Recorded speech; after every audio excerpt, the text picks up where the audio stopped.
Hello guys, ഇന്ന് നമ്മൾ രാവിലെ കോളേജിലേക്ക് പോവാണ്. പോകുന്ന വഴി കുറച്ച് വെള്ളം കുടിച്ചിട്ടുണ്ടായിരുന്നു. ഇപ്പം എങ്ങോട്ടാ? നേരെ മെസ്സിലേക്ക്. ഫുഡ് വിട്ടൊരു കളിയിൽ കഴിക്കാൻ ബ്രെഡ് ടോസ്റ്റും ഓംലെറ്റും കോഫി ഉണ്ടായിരുന്നു. 4 ബ്രെഡ് ടോസ്റ്റും 2 ഓംലെറ്റുമാണ് ഇവിടുത്തെ. അല്ല, വേണമെന്നുള്ളവർക്ക് ഇനി എടുക്കാൻ കേട്ടോ, പക്ഷേ ഇത്രയും കഴിച്ച് തീർത്താൽ മാത്രം അവർ പിന്നെ തരത്തുള്ളൂ. പിന്നെ നമ്മൾ നേരെ ക്ലാസ്സിലേക്ക് പോവാണ്. ഇതാണ് നമ്മുടെ മെസ്സിൽ നിന്ന് ക്ലാസ്സിലേക്ക് പോകാനുള്ള കുറുക്കുവഴി. ഇവിടെ ഒരു സ്ഥലത്തേക്ക് പോകാൻ തന്നെ പല പല വഴികളുണ്ട്. നമ്മളെല്ലാം ട്രൈ ചെയ്തിരിക്കണമല്ലോ.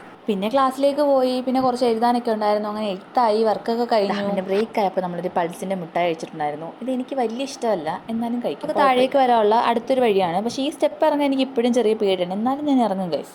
അങ്ങനെ മെസ്സി വന്ന് ഫുഡ് എടുത്തു. കഴിക്കാൻ വേണ്ടിയിട്ട് vegetable pulao, kofta gravy, salad, പിന്നെ വെജിറ്റബിൾസ്, പിന്നെ ഒരു വാട്ടർമെലൻ്റെ പീസ് ഉണ്ടായിരുന്നു. അത് കഴിഞ്ഞ് ഇറങ്ങിയപ്പോഴാണ് നാട്ടിൽ നിന്ന് വന്നവരൊക്കെ കണ്ടത്. പിന്നെ അവരുടെ അടുത്തൊക്കെ ഒന്ന് കാര്യം പറഞ്ഞിട്ട് നമ്മൾ പോയി.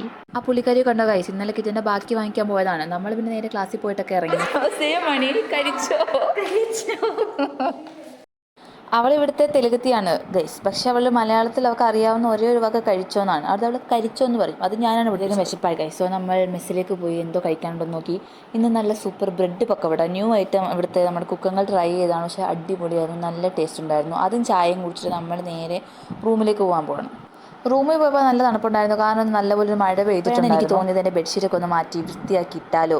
കാണുമ്പോൾ തന്നെ കിടന്ന് ഉറങ്ങാൻ തോന്നണം ഗൈസ്. അങ്ങനെയുള്ള ബെഡ്ഷീറ്റ് വേണം നമ്മൾ സെലക്ട് ചെയ്യാൻ. ഇപ്പോൾ കണ്ടില്ലേ, ഒന്ന് ഉറങ്ങാൻ തോന്നുന്നില്ലേ നമുക്ക്? അങ്ങനെ തോന്നും ഗൈസ്, പക്ഷെ നമ്മൾ അങ്ങനെ ചെയ്യരുത്. കാരണം പണ്ടാരോ പറഞ്ഞതുപോലെ നമ്മുടെ ഇമോഷൻസിനെ നമ്മൾ എപ്പോഴാണോ കൺട്രോൾ ചെയ്യാൻ പഠിക്കുന്നതാണ്, അപ്പോഴാണ് നമ്മുടെ അഡൾട്ടിങ് കറക്റ്റായിട്ട് നടക്കുന്നത്, അല്ലെങ്കിൽ നമ്മൾ മെച്യൂർ ആവുന്നത് എന്ന് പറയുന്നത് കേട്ടിട്ടുണ്ടല്ലോ.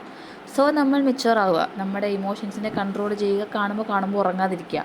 അപ്പോൾ ഇതാണിപ്പോൾ നമ്മുടെ റൂമിൻ്റെ ഒരു ലാസ്റ്റ് ലുക്ക് എന്ന് പറയുന്നത്. ആ ലൈറ്റ് തന്നെ അടുത്തൊരു കടയിൽ നിന്ന് വാങ്ങി. അതൊക്കെ കഴിഞ്ഞ് നമ്മൾ കഴിക്കാൻ പോയി. രാത്രി റൊട്ടി ഉണ്ടായിരുന്നു, റൈസ് ഉണ്ടായിരുന്നു, ചിക്കൻ ഉണ്ടായിരുന്നു, ഒരു ഗ്രേവി ഉണ്ടായിരുന്നു, പിന്നെ അത് നമുക്ക് സ്വീറ്റ് ഉണ്ടാവും ഇന്ന് രാത്രി. സോ റവ കൊണ്ടുള്ളൊരു സ്വീറ്റ് ആയിരുന്നു. അതൊക്കെ കഴിഞ്ഞ് നമ്മൾ നേരെ റൂമിൽ പോവാണ് ഗൈസ്. അപ്പോൾ ഇന്നത്തെ വീഡിയോ ഇത്രേ ഉള്ളൂ. ബൈ.